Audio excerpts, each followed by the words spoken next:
ካብ ትግራይ ሓይሊ ሰላም ዝተዋሃበ መግለጺ ህዝቢ ትግራይ ንምኽባር ክብሩን መንነቱን ኢሉ ዝኸፈሎ መስዋዕቲ ጉጅለ ሕወሓትን ንባዕሉ ኮርን ልዕሊ ኮርን ኢሉ ዝጽውዕ ዘይሕጋዊ ውዳበ ንሓደ ጉጅለ ደጊፉ ዘሕለፎ ውሳነ ስዒቡ ውሳነ ቀልጢፉ ተግባራዊ ክኸውን ኣብ ዝውትውቱ ተመወልቲ ንሕና ናይ መኸተ ሓይሊ እምበር ናይ ሓደ ጉጅለት ሓሽከርቲ ክንኸውን ኣይንፈቅድን ዝበሉ ላዕለዎት ኣመራርሓ ሰራዊት ክፍፋል ክፍጠር ክኢሉ እዩ ትዋርድያ ድሕረት ዝኾነ ኣመራርሓ ሰራዊት ዝረኸቦ ድምፂ ተበሊጹ ብመፈንቅለ መንግስቲ ግዝያዊ ምምሕዳር ትግራይን ከባብያዊ ምሕደራ ህዝብን ኣፍሪሱ ብዓፎሙዝ ስልጣን ካብ ዝቆጻጸር ጀሚሩ ሰላምን ድሕንነትን ህዝቢ ትግራይ ካብ ዝሓነቐ ናብ ዝኸፍአ ተሰጋጊሩ ሓድነትን ዓቕምን ህዝቢ ትግራይ ሓደሽደሽ ክብል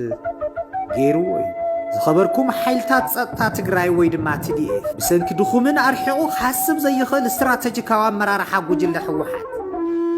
ላዕለዎት ኣመራርሓ ሰራዊትን ንህላዊ ብሔራዊ መንነት ህዝቢ ትግራይ ዝተኸፈለ መስዋዕቲ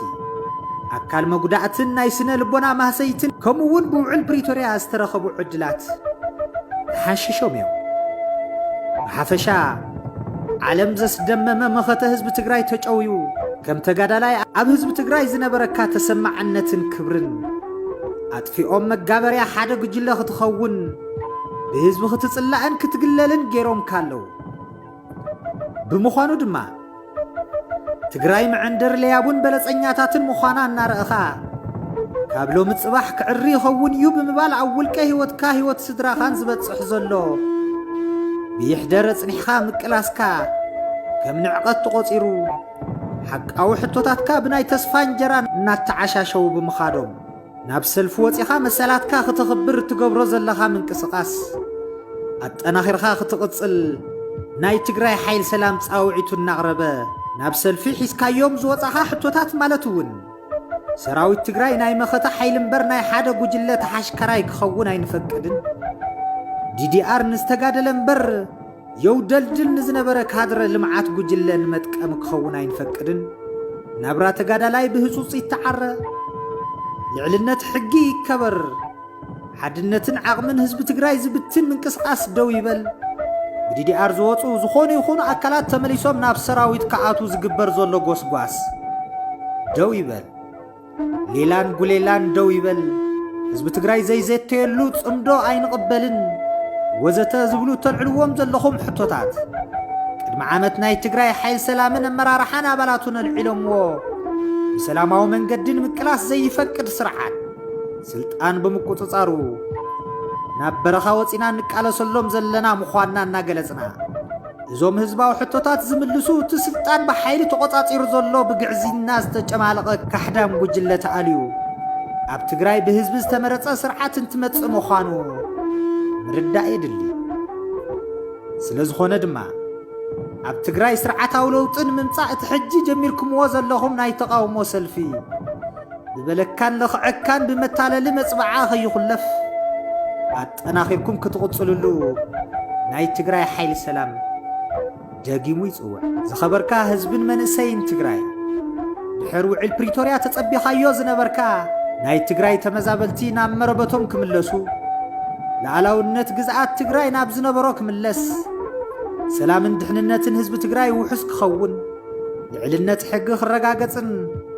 ኩናትን ወረኩናትን ጠጠው ኢሉ ሕውየት ትግራይ ስራሕ ክጅምር ናይ መኸተ ሓይልና ስድራ ስዋዓት ኣካል ጉድኣትን ተኸቢሮም ዝነብሩላ ትግራይ ክትርኢ ብህዝቢ ዝተመረጸ መንግስቲ ክህልወካን ሰሪሕኻ ኣብ መረበትካ እትነብረላ ትግራይ ምርኣይ ምዃኑ ግልፂ እዩ እንተኾነ ግን ጽቡቕ ዝተመናኸላ ትግራይ ብሰንክቶም ካብ ስልጣን ወፃኢ ካልእ ናብራ የለን ኢሎም ዝወሰኑ ጉጅለ ሕወሓት ዝተጸበኻዮ ናይ ለውጢ ጉዕዞ ተኸሊፉ ህዝቢ ትግራይ ኣብ ዝኸፍአ መንቀራቐር ዝኣተወሉ ኩነታት ተፈጢሩሎ ስለዚ ድማ ናይ ለውጢ ባህግኻ ጋህዲ ንምግባር ሕዚ ሓይልታት ጸጥታ ትግራይ ጀሚሮምዎ ኣብ ዘለው ናይ ተቃውሞ ሰልፊ ተጸምቢርካ ትጸረ ባህግኻ ዝኾነ ዓቀይታይ ስርዓት ክትኣሊ ናይ ትግራይ ሓይሊ ሰላም